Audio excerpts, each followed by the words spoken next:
All right, I want to call the meeting of the working group and select board to order at 7:06.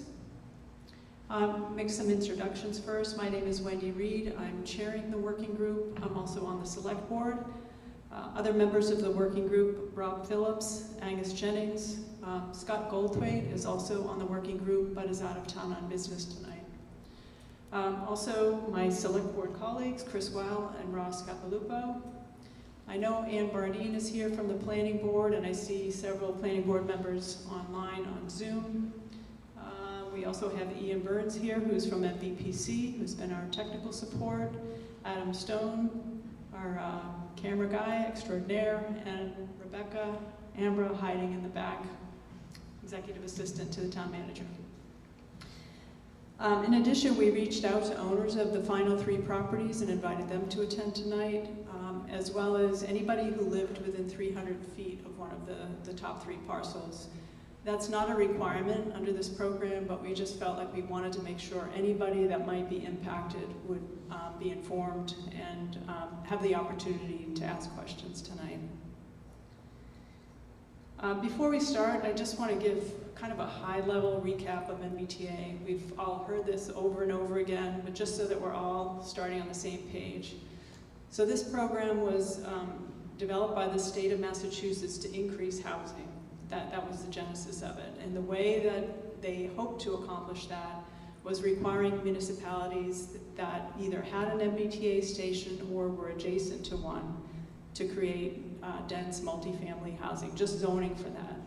They didn't have to actually build the development, just create the zoning that would allow it. So in West Newbury, we're a small adjacent community, so we have to develop zoning for 5.8 acres at a density of 15 units per acre.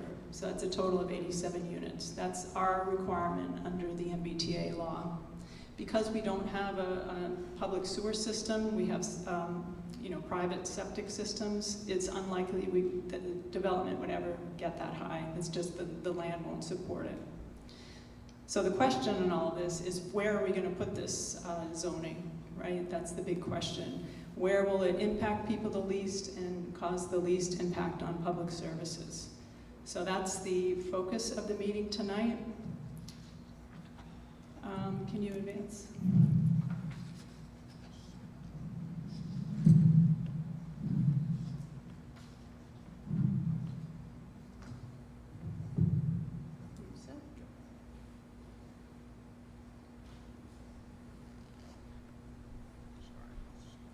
Okay, so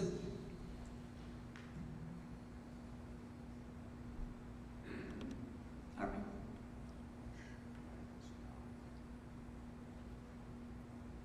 It's pretty challenging to do project a presentation and a remote at the same time. So. All right, so good advance to the next slide. So this is just an overview of what we're going to cover tonight. I want to talk about the working group that was appointed, and then the resident input process that we followed, as well as provide you a summary of that input, and then describe the evaluation process that the working group used to look at all the parcels that were suggested, and talk about next steps. And at the end, we'll take any questions and comments that you might have. This will not be the last chance you have to offer input on this, but we want to make sure everybody has the opportunity. So the working group, the reason for the appointment was obviously the bylaw failed at town meeting in April. The select board has committed to complying with this law, however, and so we decided to take a very different approach. Instead of kind of a top-down from town boards giving you the choice of the parcel, we decided to get input from residents and have you tell us where you think the parcel should be. So the select board drafted a letter and posted it asking for input, and then appointed a working group to take all that input, evaluate it, and then provide a recommendation to the select board about what parcel should be on the bylaw to bring to town meeting. The membership of the working group, it was set out to have 1 member of the select board, a member of the planning board, the town manager, the town planner, and then another member of a board or committee in town that we knew had not voted for the bylaw in April. And the reason for that was we really wanted to try to get as broad of a base in this working group as we could, to get all different viewpoints. You know, given that so many people were not in favor of it, we wanted to make sure that that viewpoint was well represented. Also, the technical support, I mentioned Ian Burns, he's with MVPC. He's worked with us throughout this process. He's been to almost all the working group meetings and then been available by phone and email in between to kind of help us through this process. I do want to point out that this is a formally appointed entity, a working group appointed by a board. It has to follow all the same open meeting laws that other boards and committees do. All of our meetings have had the agenda posted 48 hours in advance. They've been open to the public, and quite a few people have attended. We have minutes posted on our, and we have our own webpage. This is a link. This will be posted on our webpage after this meeting. But there's information there that you can see the process that we use throughout this to come up with the parcels we're going to talk about tonight. In terms of a timeline, the working group was asked to come up with parcels to submit to the Housing and Livable Communities, who's the state agency that runs this program. The ask was to have that by the end of July. And so we actually finished a few weeks early and submitted 3 parcels. This is a pre-adoption review. Once we get feedback from the state on the parcels that we submitted, the select board will take the working group's recommendation, choose one of those, and then refer that to the planning board. So the planning board has 65 days to review this and have a public hearing. The state could take up to 90 days. So we're looking at a really tight timeline here. We did hear recently that they're turning these around more quickly because many of the towns have already passed their bylaw and are in compliance. So that the intent is to have this on the special town meeting in the fall. So the select board posted this letter. We gave 2 weeks to people to give us input. I think all of us are really surprised and happy about the input that was received. We had 23 emails with many parcels in each email, a lot of verbal suggestions, and people were really thoughtful. You know, it wasn't just not in my backyard. It's like, this is what I think is best for the town. Some unique ideas that we hadn't thought of were presented. So I think this has been a really positive process to engage the community and providing the locations for us to evaluate. These are kind of the common themes from the input. A couple people said we should bring NAP back again, or maybe try the Dunn parcel. These two were the ones that were considered for the prior bylaw. Another kind of common theme was that we should choose a property where the development, if the zoning was developed, where it wouldn't really impact the town. So Knapp and Dunn are kind of at the center of town, and people thought, well, maybe have it on the outskirts so it won't, seem as big a change as something in the middle of town might be. Another theme is that people thought we should use a private property that could be developed, but will probably not be. And then finally, choose a public property so that the town can control whether it's developed or not. So this is just a summary. We can make the email responses that we received available on the town, on our webpage, on the working group webpage after the meeting. So this is the process that the working group followed. We had 28 suggested locations. Many of the emails we received had locations in common, so we had a lot of duplicates. So there are 28 specific locations that were evaluated. Because Knapp's and Dunn had already been through this whole process, the working group didn't evaluate them again. They've already been vetted by the state, so there was really no reason for us to focus on them. So our first step was we eliminated excluded locations. So the HLC, the next 2 slides will explain this in more detail. There's certain types of land that you cannot propose for MBTA zoning. So our first step was just to eliminate those. Then of what was left, the working group screened those down to 7 parcels, and the way we did that was keeping in mind the input we received from residents. So those common themes that I just mentioned, we kept those in mind and looked at all the rest of the parcels. Then we got down to 7. We had MVPC run a compliance model on them. That's a requirement before you submit any parcels for pre-adoption review. We had Ian run the compliance model on those. 6 of the ones we submitted.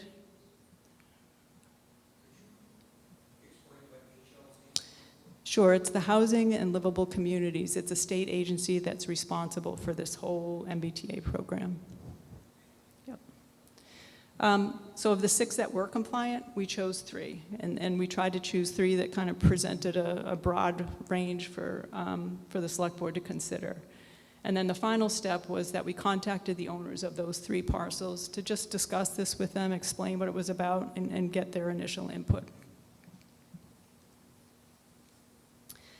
So these are the HLC excluded lands. So for private property, any land that contains a surface water body, a wetland, setbacks for a septic system, floodplain, these are all kind of sensitive lands, and they are not allowed to be considered for MBTA zoning. Open space that's legally protected, that would be with a conservation restriction, or something that is unlikely to be developed like cemeteries, those are also not allowed to be used for MBTA zoning. Public and private rights-of-way, that'd be like streets and things like that. And then finally, any privately owned land that's used for educational or institutional purposes. In terms of public land, all public land is excluded unless it meets one of these 3 bullets. So if you're going to propose a public land, it has to be used by a local housing authority in an approved housing production plan, or you have to be actively engaged in disposing of it and redeveloping it with a developer.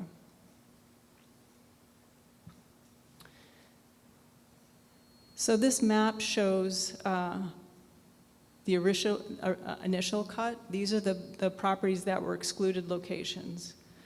So if you start in I don't have a pointer. So if you start in the lower Pleasant Street, the small one down on the bottom, yeah. So that's the triangle between Pleasant and Harrison Street. That was excluded because it wasn't enough acreage. It simply wasn't, it was less than 5.8 acres.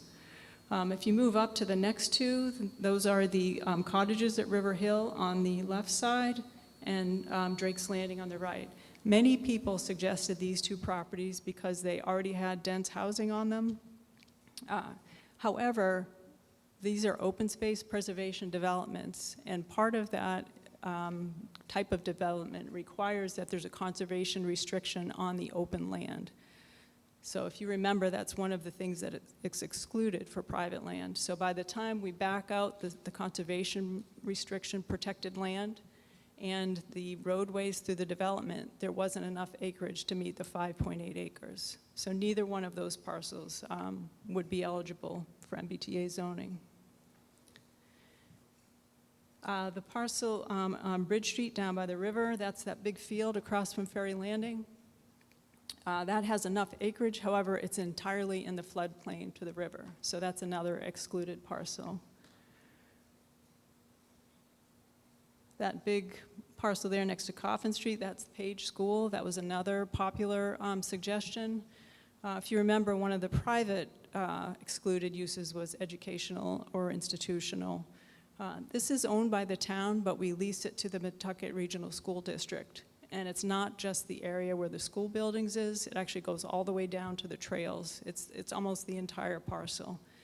So this is not an option for us to use. So down on Indian Hill Street, that small parcel there, that's Kelly Brook Lane, that's the Andreas property. That's about 6.8 acres, I think, but there's a fair amount of wetlands on it. So by the time you back that out, that land was that's no longer eligible. If you scroll over to Rogers Street, you can see there's several parcels there. The thinking behind that, the person that proposed it, was that these are pretty high value homes, so it's unlikely that somebody would demolish those and do a dense development there. However, at that location, that's close to the reservoir, and it's in the floodplain, so it wouldn't be eligible. You can see there's a big parcel down by Turkey Hill Road that's actually owned by the city of Newburyport.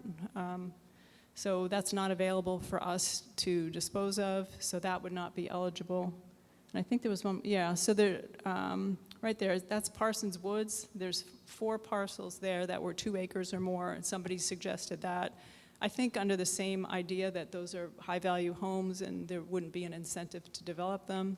However, in that location, almost half of that total combined acreage was excluded in the HLC database. So this cut down 9 parcels. So then the working group looked at what was remaining, as I said, looked at the resident input, and there are 3 kind of, the parcels in orange are the ones that the working group screened out, and you still see the blue of the ones that were excluded. So there are kind of 3 criteria that we looked at when we screened these out.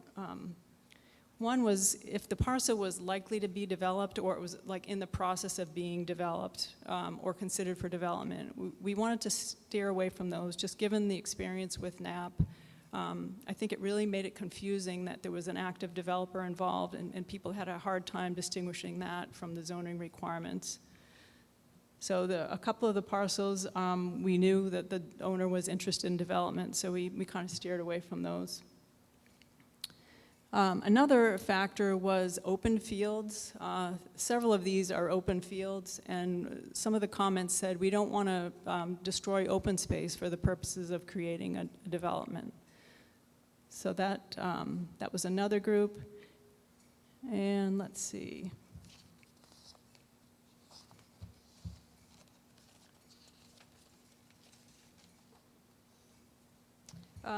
Another set, I think there were 4 parcels here that had actually multiple parcels, like a group of 6 to 12 parcels all together, so that combined the acreage would be enough. But in talking about this, we realized that if we zone that entire group of parcels as MBTA zoning, any individual parcel could develop at 15 units per acre. And so that's kind of, I think that would be an unintended consequence. You know, the people next to it would probably not be happy if the half-acre lot near them, you know, put in an apartment building or something. I'm exaggerating, but this is what we thought. We wanted to, you know, kind of not put forward locations that were created based on a number of small parcels. So after screening these orange ones out, we were left with 7. And this map shows these 7 parcels. So these are all ones that we decided to run the compliance model on. And as I mentioned, that's a requirement before you submit it to the state for pre-adoption review, but that doesn't guarantee that you'll get pre-adoption review. So these parcels include Brake Hill in the lower left, which is a town-owned property. Moving up is the Mullen property in between Prospect and Church Street. That's also town-owned. Across the street, roughly, is those are 2 housing authority parcels connected by a town-owned parcel. Going east, that parcel there is one of the Deer Run lots. While that is a development that was recently completed, it's not an open space preservation development, so there's no conservation restriction on that. So that was one that we agreed to look at. Just next to it is 551 Main Street. Both of those parcels are abutted by town land and National Grid land, so we thought that would help with abutters being concerned about development, perhaps. And then going east, the tall parcel north of Main Street, that's a Society of St. John the Evangelist property. And then the last one is, that's a South Street property. That's a privately owned property. However, you can see there's no access to Turkey Hill Road. There's an easement that allows you to get to it.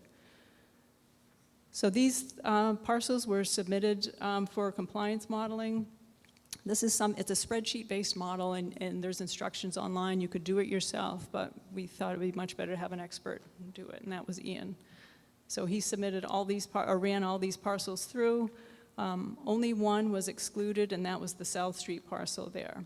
So all of the other 6 were determined to be compliant for HLC purposes. Next one. So then the working group was left with, we wanted to choose 3 to submit to the state. So the ones that we submitted are the ones that are still in green. You can see the South Street parcel is red, that was out. The other 3 parcels are eligible, but we felt that they would not be as well received by the town, because the main purpose of this all is for a location to be chosen that the town meeting will support. So the Mullen property, the reason that we decided not to put that on the final list is because that has always been targeted for affordable housing. Right now, the Affordable Housing Trust has received a grant from the state to complete a feasibility study on that parcel. If we zone it for MBTA, the developer would do MBTA housing, multifamily housing. It's very expensive to do affordable housing for a developer, and so we would lose that opportunity to create affordable housing there. The other 2 parcels, the Deer Run, we met with the owner or the developer, and he let us know that as part of the whole town meeting discussion, the 8 owners of the property had been approached and informed that their properties were being considered for MBTA zoning, which was not true at the time. And so there was already a lot of kind of ill will about that, and we just felt like we didn't want to create additional bad feeling by choosing this as one of the final 3. The parcel next to it is owned by a single family, and it's a quite long parcel, and we just felt that there weren't enough advantages to that to put that forward. Pardon me? Yeah, Angus was mentioning that the MyMap, which is the town GIS system, shows quite a bit more wetlands than what was shown on the state database. So there was a concern that if we submitted it and went all the way through the process, it would end up getting screened out at the end anyway. So the next 3 maps just show these 3 final parcels in more detail. This is the Housing Authority location. So there's 2 separate parcels, one on the west side, that's where the senior housing is, back here. You can see the town-owned parking lot, that's the parcel in the middle, and then on the right is another Housing Authority-owned parcel. So the purpose of having the town-owned parking lot, it's not that housing would be put there or it would be zoned for housing necessarily, but it's to connect these 2 other parcels so that the acreage combined is more than 5.8 acres. A couple of things to note about this is there's no access to the parcel on the left. It is entered by the driveway behind the town office building, and that's been going on forever, but there's no formal access. So if this parcel or this location was to be pursued, we'd have to provide an easement for access to that side.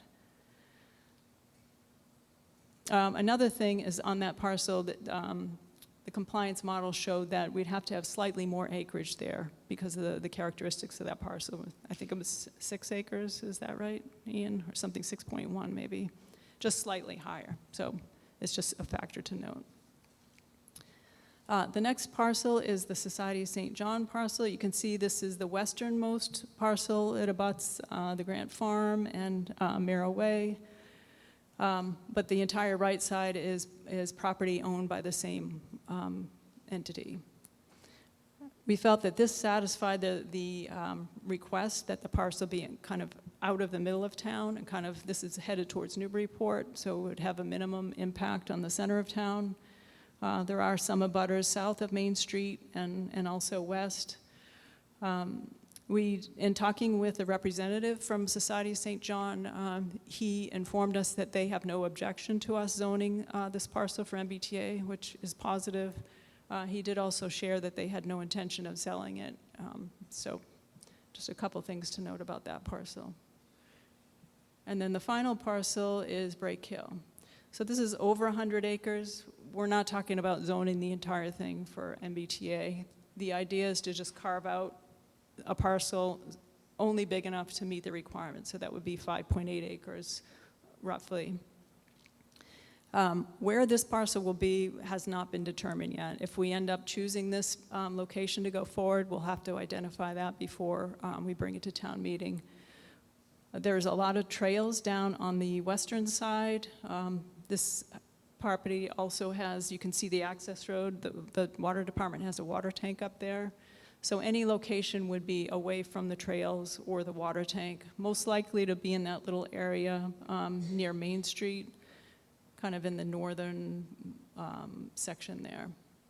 Access for this parcel is another thing that we would have to work out. I mean, obviously, it can't be Break Hill Terrace, that's just too small. An option would be off Hilltop Circle, but that's equally problematic. So most likely it would be off Main Street. But as I said, this is all kind of preliminary at this point. I will say that this was the least favorite of the three by all members of the working group. We just kept this one in there just in case something happened with the other two. So on the next slide, I just want to talk about next steps. So the Housing and Livable Communities organization has these 3 parcels now. They're doing a pre-adoption review. And that means that if they say it's eligible, then we can choose to bring it forward at town meeting. The working group will receive the results from this review and then make a recommendation to the select board, and then the select board will decide which parcel to choose. We would like to have more public input when we get to that point. Haven't figured out quite how to do that yet. But once that location is chosen, then we would refer it to the planning board, and they have 65 days to hold a hearing. So that has to happen before it goes to town meeting. At the same time, MVPC is looking at these parcels to make sure that they are suitable with the existing zoning requirements. Remember, this bylaw is not just the location, it's also all the zoning requirements about what the development would look like. So those zoning requirements were specific for Knapp and Dunn. They're probably also suitable for any of these parcels, but Ian is just looking at that to make sure. Once the planning board has a hearing, then the select board can add this, the revised bylaw, as a warrant article for special town meeting, and then hopefully, we'll be successful in passing it this time around. We have until December 31st to come into compliance, so this is kind of our last chance to get this right. So the next thing is just questions and comments. I mean, I'd like to start with the select board and any planning board members, and then we'll open it up to everybody else. Either of you two have questions, comments? Okay.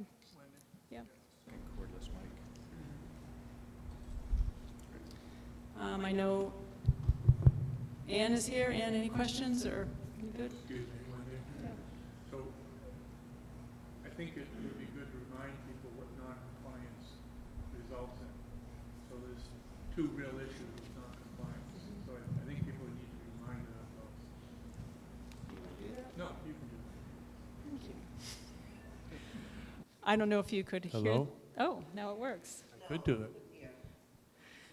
So Rob was asking if I would remind people what being in non-compliance, what the impact of that is. And so at a minimum, we would lose eligibility for a number of state grants, some of which we've already received, I think in the last 2 years, $2 million, Angus, something like that, 1.5, yeah. So a lot of state grant money. The Attorney General's office is also making statements suggesting that they can sue towns that don't comply. So the consequences of noncompliance are significant for the town. You're welcome. Ann, and I would just ask anybody who wants to make a question or comment, please use the mic so that people at home can hear. Try this one. Maybe Ian can answer these questions. The 3 parcels that you've identified, 2 are town-owned, 2 are town-owned, and 1 is owned by a religious organization. So I'd just like a clarification as to how those qualify. So the Break Hill qualifies because it's on the draft housing production plan. If you remember, there were 3 criteria for public land to qualify. One is if it's owned or used by a housing authority, which one of these parcels is. Break Hill was recently added to the housing production plan for this reason specifically, so that it could be eligible for MBTA zoning. And the private property, it's owned by a religious organization, but it's not being used for religious activities. And so Ian has advised us that it is eligible.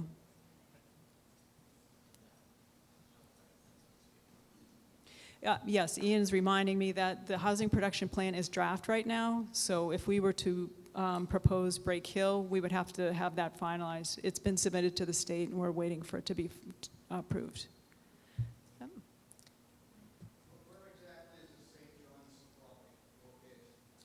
Can you just speak in the microphone? So Where exactly is the St. John's property located? So, yeah.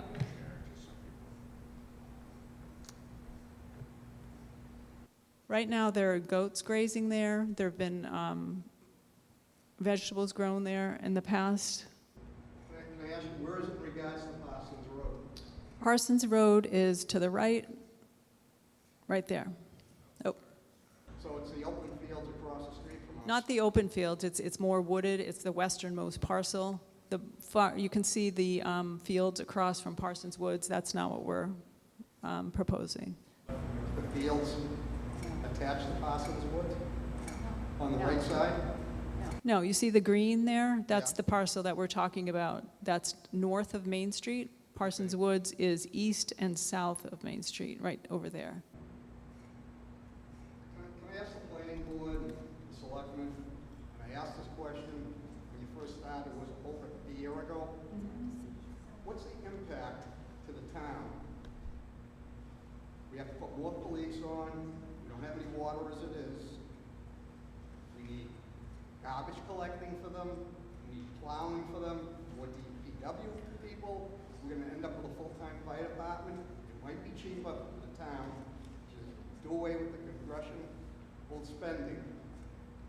And they're putting all these other people to work and just making the town bigger. It's not a small town. I've been living here 39 years. I moved in, it was a small town. It's not, people don't want it to be a small town. Maybe you should find a piece of property in your backyard, not my backyard. You already did the Dunn property, it was voted down pretty handily. And I think, okay, and I think the people in the town answered that question then. I think with these, They would take Milton, for example, all right? The only thing they lost was $183,000 for a seawall. that's right now. We don't know in the Okay. future what's going to happen. And if enough Can I towns, answer your question yes, first? So we're just talking about zoning. We're not talking about putting in development in there. So these three parcels, all we're doing is zoning them. Whereas the Knapp property that was the subject of the Springtown meeting, there was a developer planning to put a development in there. So it's a little bit different. I realize that, but a year and a half, I think somebody could have come up with some sort of figures, what it's gonna actually cost the town. What about schooling? We just built this new high school. You're gonna have 2-bedroom, maybe 3-bedroom housing, all right? 2-bedroom. I'll be conservative. 3.5 people, how many students? Okay? Were they gonna go to paid school? There's not enough room for the kids that are in town to go to paid school. So we're gonna have to build another school. That alone should just disqualify the town altogether. So I just want to reiterate, we're talking about zoning, not putting a specific development in. And tonight, we're only talking about these three parcels. It sounds like you're saying we shouldn't comply at all, which I is, don't think we should. I understand that, that's a separate conversation. So if we can let some other It's people. always a separate conversation every time we go to a meeting. So can you explain what the process would be if we selected this one, you select this one to be zoned, and then the owner of the property then does decide to sell? What is the process then to actually have it developed? So if the private property you're talking about, yeah. So yes, once the zoning's there, if they change their mind, they could develop it. And so then they would have to hire a developer, they would have to work with the planning board. The zoning requirements that are set out in the bylaw are very strict, stricter than any other zoning requirements we have. So as long as they follow those and got their approvals from the planning board, they could put a development in there. And the town would have no say over it? Other than the planning board review, no. Okay. I will say that the Break Hill property, that's publicly owned, so before any of that could be sold or developed, it would have to come to town meeting to be approved. So there'd be a second opportunity for residents there. Housing authority has a similar set of circumstances, locally elected board. Yeah, Rob is telling me that the Housing Authority would have a similar set. They have a locally elected board, and they would have to approve any further development. I did talk with the director of the Housing Authority, and she told me that they don't also have any plans to develop it. She was very favorable to helping the town achieve compliance by citing the location there. I guess my point is that they've been inconsistent with their plans for that property. They allow vegetables to be grown and a farm to pop up, and then they rescinded that. We don't know why. And then, so it's unclear to us, like, really what their motivations are. Yeah, I think it's fair. You know, nobody knows what's going to happen in the future, but right now they're telling us they have no interest in developing it. Any questions from people online? I see a hand raised there. Catherine? Hi. I have just a quick question. Can you hear me? Yep. Okay.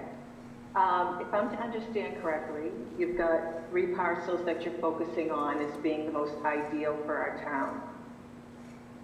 And the select board, after a few more steps in the process, will select one of the 3 to present to the town for vote.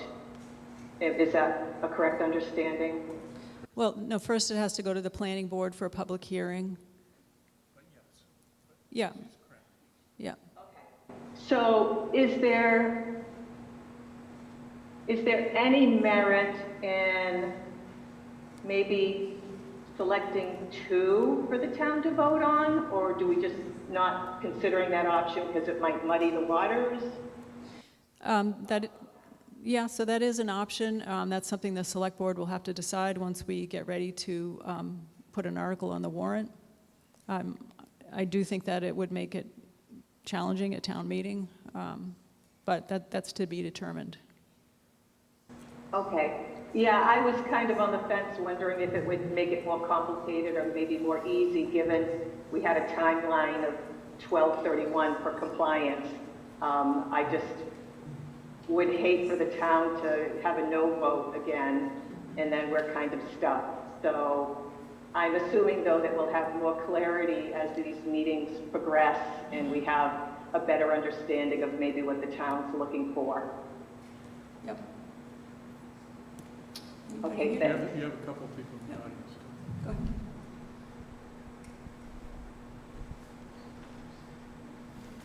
Could you give us an explanation as to what the criteria was for HLC screening? Yeah, so the database, the properties that were excluded, you mean? Yeah, we understand that this was a tool, but I have no knowledge of how that tool works. What were the parameters? What are we looking at with this whole screening process? So this screening process was developed by the working group. This is not an HLC process. The first step was to exclude properties that were listed in the HLC database as not being developable. And that was those 2 slides of the different bullets, you know, if it's wetlands, floodplain, open space with a CR, that kind of thing. The working group did the next cut based on resident input. And then these parcels that will go to HLC for pre-adoption review, that's their own process. It's not laid out. I don't know, Ian, if you can speak to how that, okay. So Ian Burns again from the Merrimack Valley Planning Commission.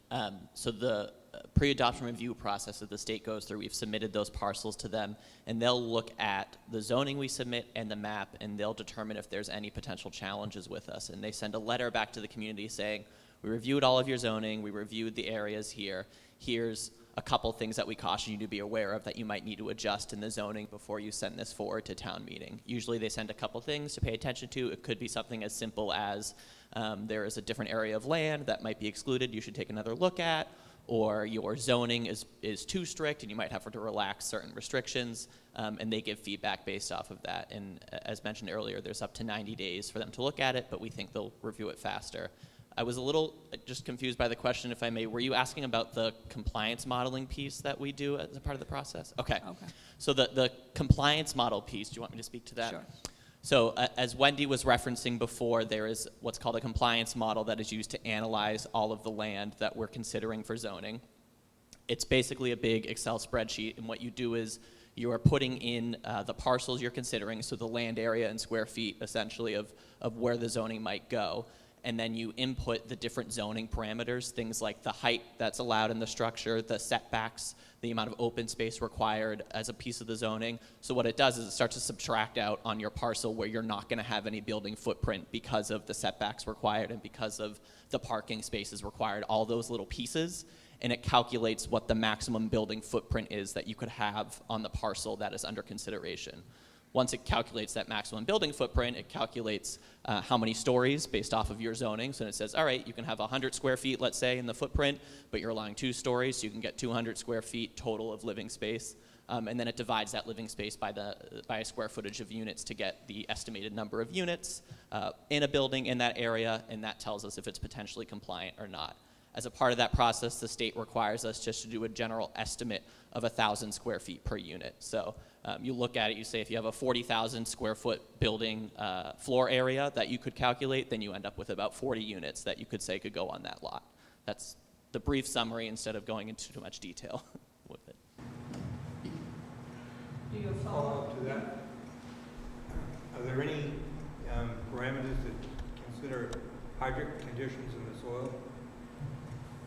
No, and that is almost to the town's advantage, because if a developer comes in and finds that the soils make it more infeasible for development, that is on the developer to figure out. It's not any issue with your compliance. The same goes for septic setback or septic requirements. So if a developer comes in and says, oh, I can't build that many bedrooms because of the septic system that would be required, then they don't build that many bedrooms. The model does not accommodate for that, and that helps you because you're essentially overestimating how many units might be feasible. So the actual real world build out could be less. The comment that I would make with respect to Great Hill, that parcel has been investigated for perk tests multiple times by multiple developers.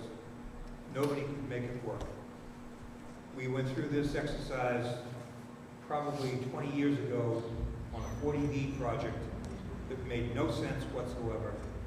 And it seems like we're back to square one, doing the same thing.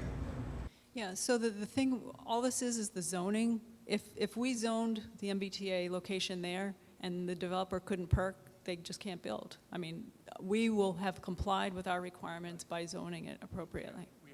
We have to really clarify this. This isn't about accomplishing a build-out. This is about accomplishing compliance. Yep, hang on. Thank you. Okay, so let's be clear about what we're talking about. You just raised the most important point. The ideal piece of property is a property that the state says is in compliance that turns out not to be built on. So we're not sitting here actively moving to make sure that Craven is built out, or the society's property is built out, or that the housing authority property is built out. We're looking to get approval from the state that we are in compliance. As Wendy keeps referring to it, we want zoning in place that complies. We'll probably be very happy if we accomplish that. We'll probably be even happier if your scenario is what would prevail no matter where we put it. So please keep in mind, this isn't about making sure that we're shoveling dirt within 3 or 4 or 5 years. Mm-hmm.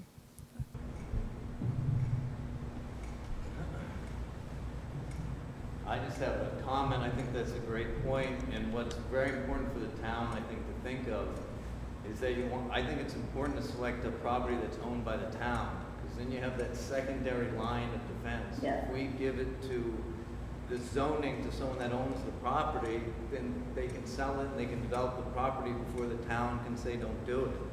But if you select a property that's owned by the town, then you get that secondary check that you gotta have a town meeting and then vote on developing it. So that's my recommendation. Thank you. Wendy, can I comment? There you go. I just wanted to make one comment about the town-owned property, Break Hill specifically, as opposed to the housing authority land. As Wendy was mentioning, as we explained further, it has to be included in the town's housing production plan, which is a 5-year plan that the town produces every 5 years for housing goals. When it's in there doesn't mean that you're definitely going to build on it, but it has to be in there. The trick with that is that your housing production plan has to be redeveloped and reapproved every 5 years by the state. And so my only word of caution as I spoke to the working group and as I speak to residents as well is that once you do that, every 5 years, the housing production plan has to be written again. You would have to put that property in there again. It would have to be reapproved by the state. And I'm not the state, I'm not in their minds, but my concern that I would want everyone to think about is if 5 years from now the town is doing their housing production plan again, your 3A zoning is on a location that's you're putting in your housing production plan, what happens when the state says, oh, this was in your plan 5 years ago, but you've done nothing with it?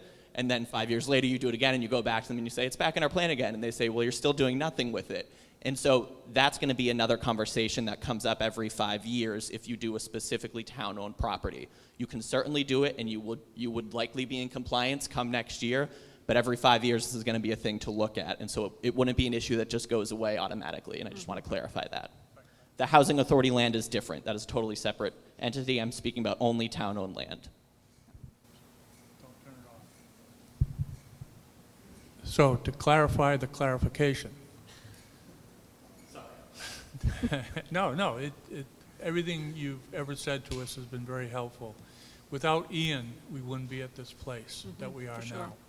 And they've been, Merrimack Valley Planning has been a godsend on this issue. So yes, if that were the one, you would want to be aware of the fact that it could come up again. What I'm proposing you think about is that this is not the one and only time we may have to discuss MBTA. What we want to discuss now is getting to compliance, and then other stuff can follow from this. Not necessarily bad, but you could see a point in time where we actually want to do MBTA on a parcel of land. That could happen. Surprising things have happened before. Or as Ian said, or as Ian has said, we may have to revisit this parcel again in 5 years. We haven't decided which aspect of Craven we're talking about. We'll have to do that. That's important. As the gentleman said, there are issues with building on Craven.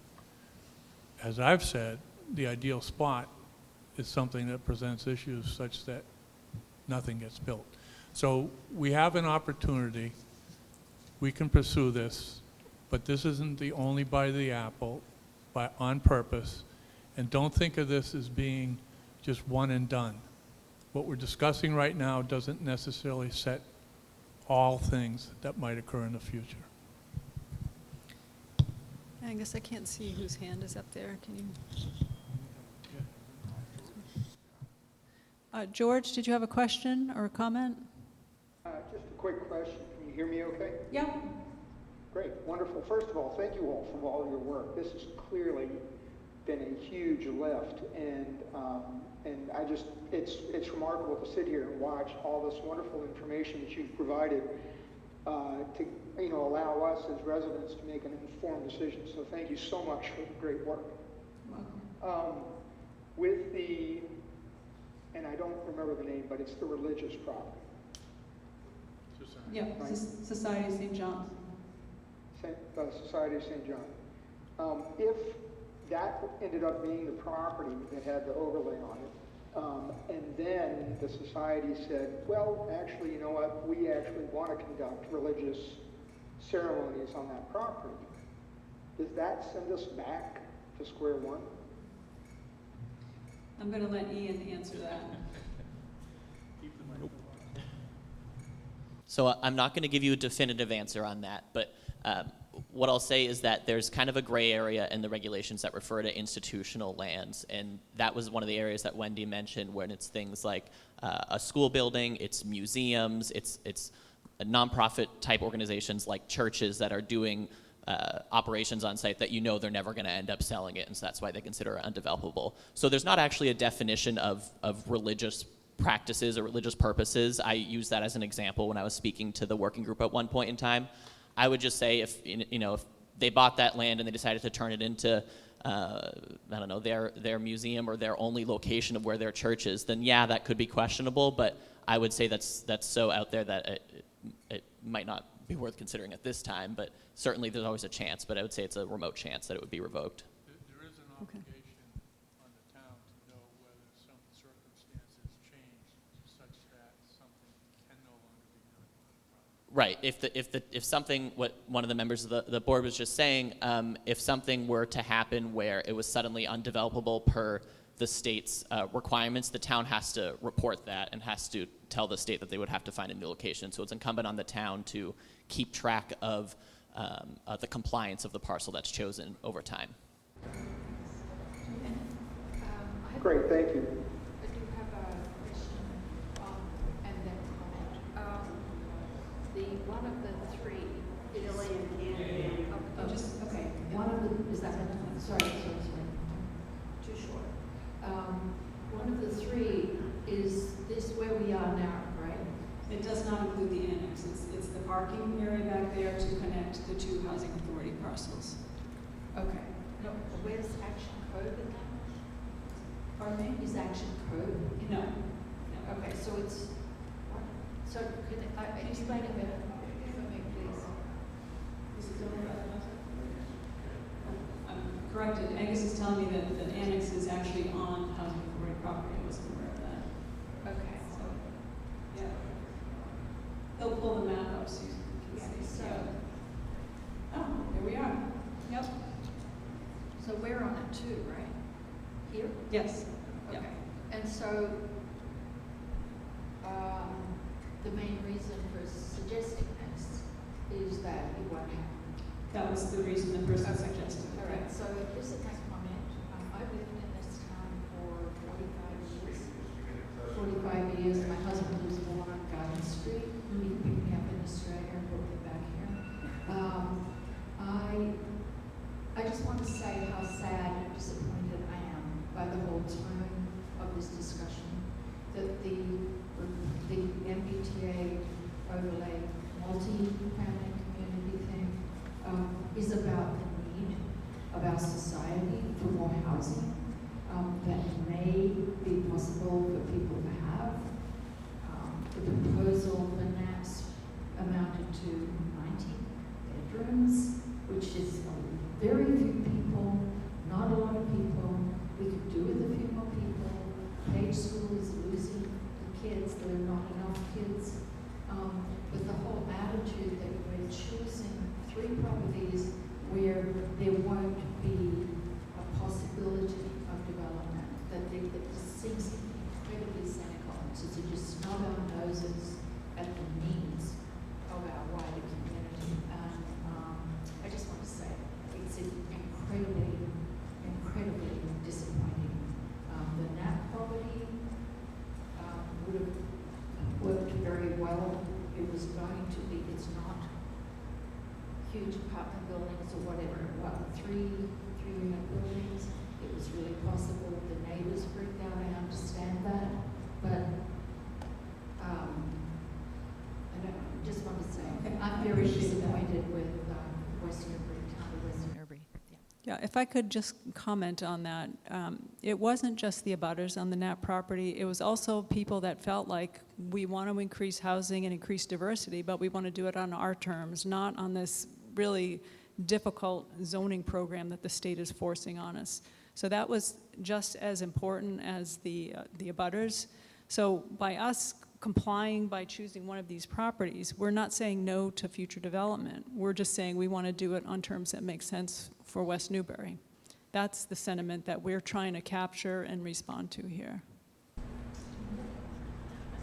like to say that I haven't heard anything about the environmental impact on any of these properties whatsoever, especially the St. John's property, which runs right by the Merrimack River. There's bald eagles nesting there. I walk that path every day.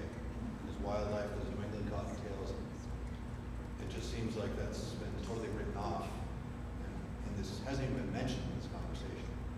Whereas the property, this area where we're standing right now, it's already developed. If we were going to build up an area, which I don't think we should at all, it's my personal opinion, but if we were, why ruin a perfect piece of land with bald eagle's nest? There's plenty of wildlife. This is already built up right here. That's all. Thank you. Could you pull up the slide on Lake Hill? I haven't lived in the town, lived here 5 years, so I missed the explanation, what happened over the past 20 years, why that wasn't buildable. And if you could point out where you suspect the 5 acres out of the 100 would be. And I didn't know what perk testing meant, if that's in regards to moisture in the water, which I live there, in those townhomes, so I know water is a significant issue. Yeah, so perk testing, We've paid lots of money to repair. Yeah. From the builder and then the town made bad choices, so, that's my concern, where that is, and if this gentleman maybe could explain better. Yeah, so the perk testing is when, to put a septic system in, so that's required that the soils can support the septic system in order for houses or development to be put in. Is that in relation to moisture in the No. property? Well, indirectly, because if the groundwater table is high, but the perk testing is for a septic system. And so what he was referring to is, I don't know, 15 years ago, maybe longer, there was a proposed development in that area. And that was, I think, one of the reasons, because Interesting. yeah.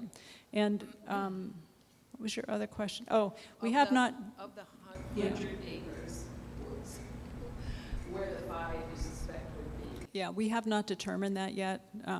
It was a push just to get this on the housing production plan and into the state, so that's a conversation we'll have to have now and figure that out. But the intent would be to not disrupt any of the existing trails or, the water tank that's up there. Or the water that comes down the hill. Yeah, so again, zoning, it's not about, Right.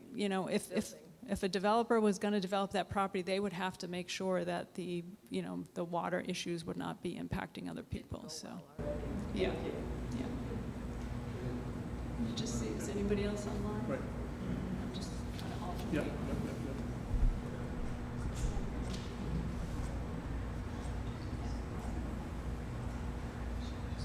Deference to the gentleman who spoke earlier. I think his point was, have we done a financial analysis as to what the loss be in dollars and cents with the tax rate? Yes. If we said no to the MBTA? Yes, we have done that. We did that as part of the prior, and that's on the town webpage, right? Yeah, if you go on the town webpage, is it on the projects? Yeah, can you give them that? I can't get this out of there. Yeah. Hi, Angus Jennings, Town Manager and member of the working group here. So the town has done, I think, 2 analyses that I think are responsive to the question that was asked. One is we did our own analysis of state grant funds that the town has received over the past 6 years or so, and what that, and you never know going forward, just because we received X amount, these years doesn't mean we'll receive this going forward, but we did a detailed report of what all of those grant monies have been. So that's on the town website. And then separate from that, the question about cost of services for development. This past year, we had engaged a fiscal impact consultant to do an independent review of what the revenues for new development would be and what the cost would be. And people will not believe this, but the analysis actually says that higher density development is more likely to be revenue positive for the town. People don't believe that, no one ever believes it, but I would encourage people to read the report and read the methodology, because That's what the consultant has reported. So those reports are both on the town website. One of the challenges we've had with this initiative, just speaking frankly, there's so much information that the town has made available that it can sometimes be difficult for people going to the website to find exactly what they're looking for because there's so much.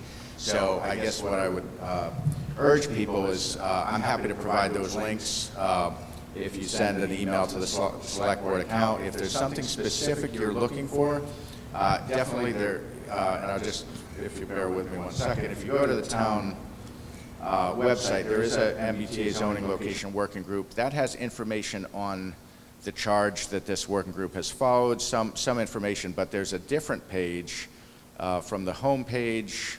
If you click town projects, there's a page for MBTA communities.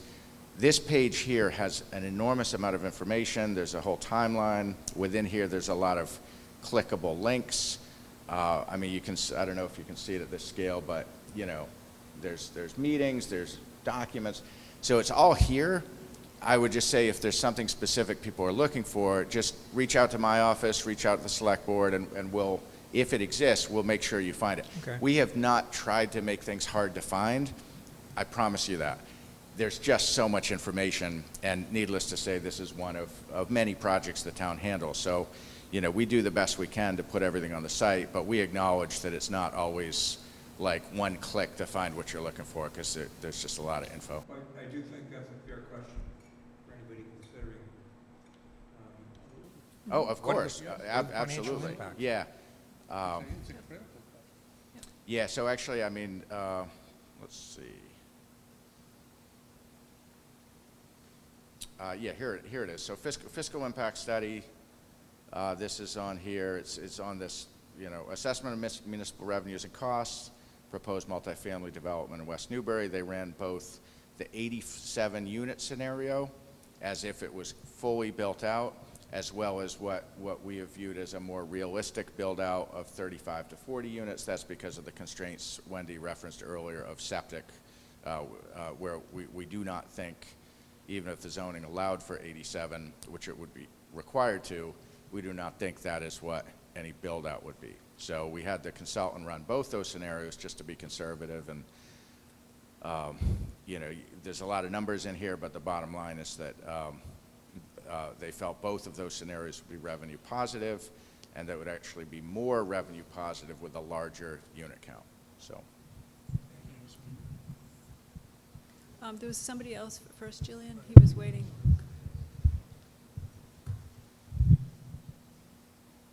Just a couple of quick questions. One, can the NAP property be re-voted on? It could be. And the second thing, if we give them 5 acres of the Break Hill property, can the state come back and say, I want all of it? No, we would propose an amount, and that would be what was approved by the pre-adoption review. So they couldn't come back. Thank you. Yeah.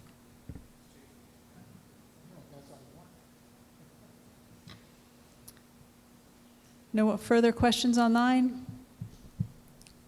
Dan, just following up Dylan's question about the NAP property and all the other properties where the people are thinking they want to develop their properties, and so you nix them. Is there a possibility, just a little possibility, you could come up with a choice of one of these actually really developable properties like NAP or some others, of one of them plus one of these impossible ones, so that we would have a choice at the meeting to vote in a moral manner or in a we only care about ourselves manner. That if there was a choice of two, maybe here, but that would be lovely. Is that possible? Yeah, that question was asked earlier, and that's something the select board will decide Good. when we're Okay, forming thank the you. warrant. Yeah. Any further comments or questions? Well, thank you all for attending online and here as well. We'll be in touch as this progresses, and we welcome your input. Yep. One more thing. One thing I do want to emphasize for those present, town meeting, the select board did vote just last week to set the date of town meeting as November 3rd. I would just point out that's more than 3 months away, so while I recognize people just got this letter maybe a week ago, and it may feel that this is coming up very quickly, in fact, we're still, it may not seem like it, but we're still fairly early in the process. The town has not received the feedback from the state as to whether any of these 3 would be eligible. At that point, the select board refer to hearing, the planning board has public hearings. So I just want to urge people to, if there's an interest, dig in, read about it, learn more about it, and we are fully available both at staff and at the board level to make available all information that's in the town's files, and there's quite a lot of that. If I could, Wendy? So just a couple of issues. So we had a comment about getting something on MBTA that might be like the Knapp property again. Again, I tried to say earlier, don't look at this as the only bite of the apple. What we're facing right now are compliance issues. There's a path to becoming compliant that ends up with, we hope, no unintended consequences. That doesn't mean that the town can't consider other parcels for MBTA in the future. It doesn't mean that the town is not going to be working on issues of housing. There's a housing crisis in eastern Massachusetts. It affects all of us. It affects every one of our kids growing up in this town. It affects every one of our families that can't find a place to move to, so they're stuck in a 3 and 4 bedroom house, even though there's 1 or 2 of them. So these things are all being worked on. What we're dealing with right now is an immediate issue that will stop significant state funding, and it will also lead to lawsuits, which we haven't discussed at all. But the Attorney General's office isn't going to slap anybody's hand. They're going to dictate what you do. If you can't do it, the state will do it, and you're not going to like the results. So what I would ask you to do is just look at this as a step in the way. And it may be a final step only to gain compliance. And it doesn't stop all the questions that you all have. So they were great questions. Keep on sending them. Hopefully we can answer them. Thank you very much. Yeah. Sandy, go ahead. I just wanted to add on property. I'm sorry, I didn't hear the first part. Just wanted to add some information about the Break Hill property that I abut. Yeah. Just know that there are 2 good-sized streams running through that property. That's what feeds the pond. And it's also a path. It abuts the Groveland Conservation Area. So it's quite a big area for wildlife. And that, like Break Hill Terrace, that area is like a major crossing way for wildlife to get to the river. It's one of the last ones in town. So I just wanted to be aware of it. Yeah, thank you. All right. Good night, everybody. Thank you for your attendance.